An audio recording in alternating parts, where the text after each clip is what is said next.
একটু আগে ভূমিকম্প হয়েছে বলে পুরো ফেসবুক জুড়ে ভূমিকম্প, 10টা 10-এ ভূমিকম্প, 10টা 10 এম, মানে পুরো টাইম লিখে ভাই ভূমিকম্প দেখাচ্ছে।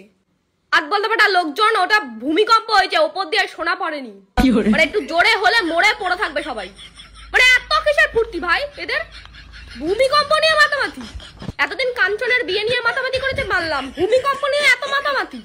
মানে এমন ভাবে টাইম মেনশন করছে 10টা 10 এম, 10টা 10 সকাল, 10টা 10 এম, এমন ভাবে মেনশন করছে মানে ওর বিয়ের লগ্ন মনে হয় কি না কি একটা ভালো জিনিস ঘটেছে।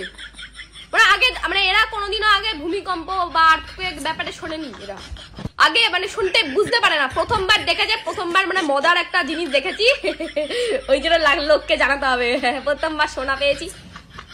মানে মানুষ মানে ফোন পেয়ে কি মানে কি হয়ে গেছে আমি বুঝতে পারি না। আর আমার তো কাজ সারাদিন শুয়ে থাকা, আমি শুয়েছিলাম মানে খাটফাট নচ্ছে, আমি আমার মাথায় নেই যে ভূমিকম্প সম্ভব তো হতে পারে। আমি আরো ভাবছি যে সালা আত্মা ফাত্তা ঢুকলো নাকি, মানে আমার মাথায় আত্মা ফাত্তার ব্যাপারেই ঘোরে, আমি ভূমিকম্প যে হতে পারে মাথাতেই আমার আসেনি। তারপর ফেসবুক খুলে দেখি ও বাবা এই তো দেখি ভূমিকম্প হয়েছে। আমি ভেবেছি আত্মা ঢুকেছে, মানে কেউ কি মরেছে, কারোর আত্মা কি আমার ভর করেছে। আমি আরো ভাবছি কালকে তো আমি মাংস খেলাম, ক্যান্ডেল লাইট ডিনারে মাংস খেয়ে নিমতলায় মানে নিম গাছের তলায় হাত ফাত ধুলাম, তাহলে কি আত্মা ফাত্তা ঢুকলো, আমি এসব ভাবছি আবার।